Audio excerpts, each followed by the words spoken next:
All right, our first player here from the offense, Austin Allen.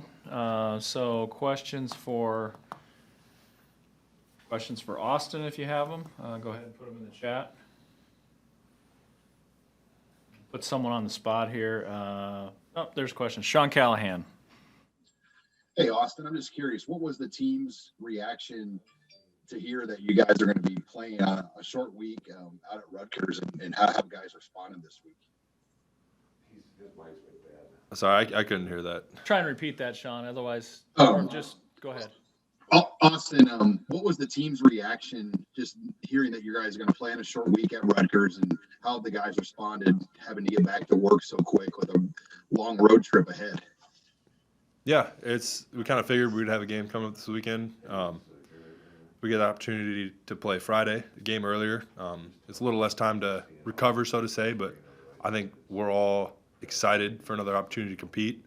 A team like Rutgers, somebody who I guess was on their schedule the first time. So we finally get them back on our schedule, and it's going to be nice to go compete. Hopefully we get to see Noah there and reconnect with him a little bit. Andrew Ward, KLKN. Yeah, Austin, I was going to ask you about Noah. Just have you had a chance to talk to him at all this season? Have you looked at his numbers and just what have you seen from him so far? And how excited are you to have the chance to compete against him, hopefully if he gets to play here? Yeah, I mean, Noah's still one of my best friends. I've played basketball with him since middle school. We've been on the same team, same AAU teams, and we talk every week. I mean, it's not just because he went to another school, it's not like I'm going to just like completely put him off to the side. He's still one of my good friends. We chat football all the time. He's been doing great things at Rutgers. He's been balling out, and that's good for him because he's an athlete. I mean, I think he deserved in a lot of ways to be an athlete somewhere. We had 3 great quarterbacks here competing for the job.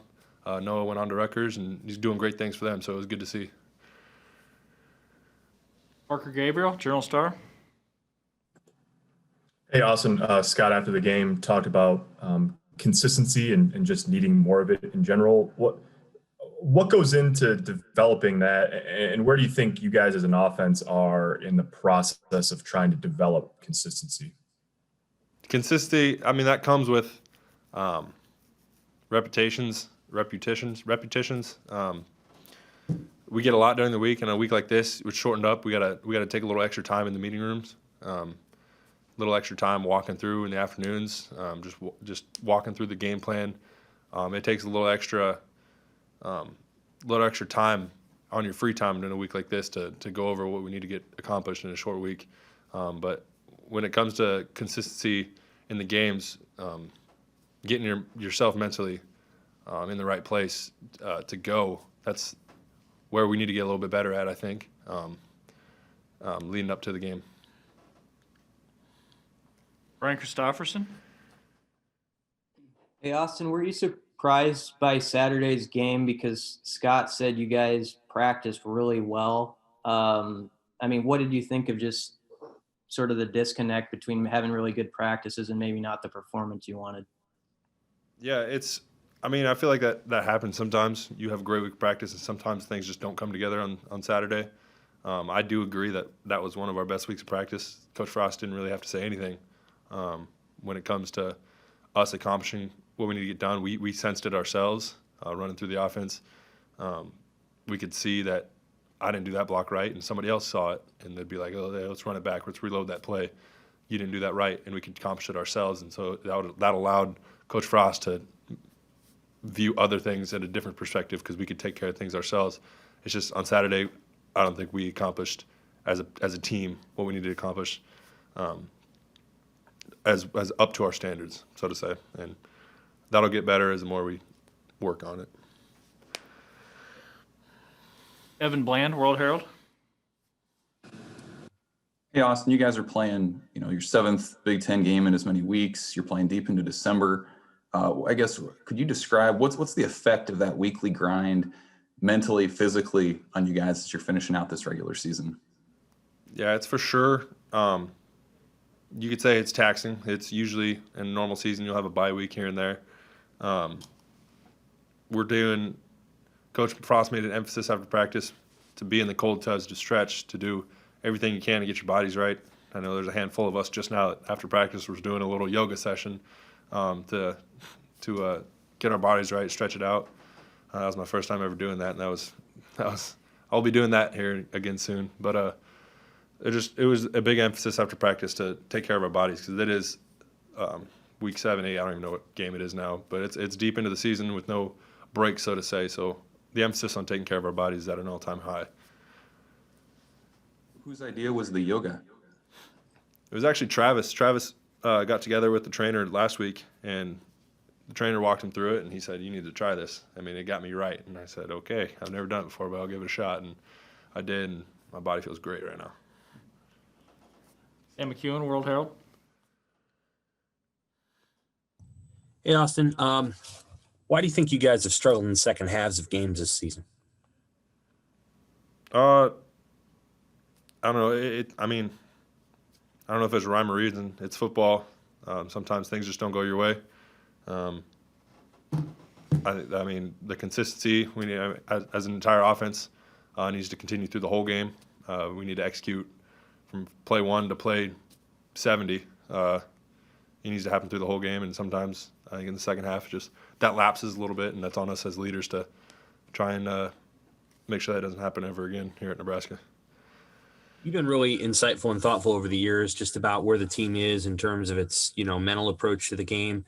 How do you in that way, specifically as it relates to you guys win a game, play pretty well at Purdue, and then don't play as well the week after? That happened earlier this season too with Illinois. So in 2 home games that you guys had after wins, you weren't able to follow them up. Why do you think that is, and where do you guys need to get better in that in terms of the mental approach? Yeah, I think this year it's just a coincidence. We didn't play necessarily as good after a win. I mean, there's a lot of guys that were in the staff 2 years ago. At the end of the season, we won 4 straight games. I mean, it's not necessarily that I think we were just coasting after a win. I think it's just we didn't execute as well as the game after, and that needs to be taken care of as leaders. And I mean, we've seen it happen before. We can win consecutive games in a row. We just need to continue on the execution path. Thank you. A couple more quick ones for Austin. Steve Sipple, Journal-Star. Kind of piggybacking on Sam's question, Austin, how close do you think this offense is to maximizing? How close to fulfilling its potential do you think this offense is right now in Game 8 coming up? It's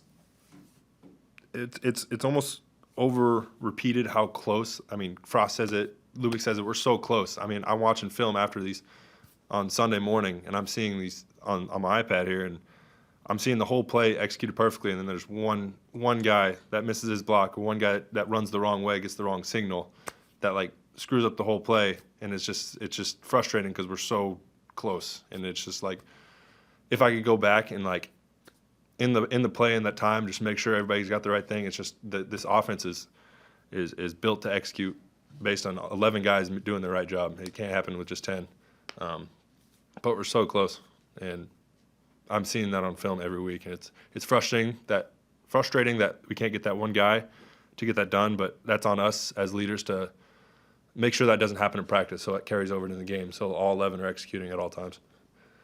On the bright side, you did get your first touchdown. What was that play like? What's that feel like? I mean, how much of an achievement do you feel like that is for you?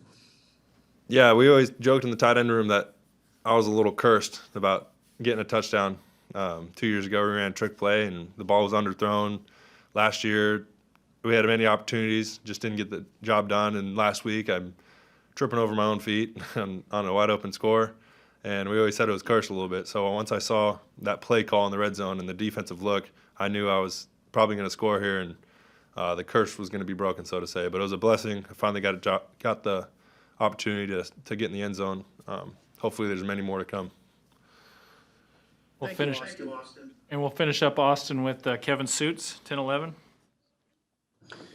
Austin, with this being the last game, is there an element of you guys in the offensive room just begging your coaches to really unload the playbook and throw a bunch of things maybe that we haven't seen so far this season?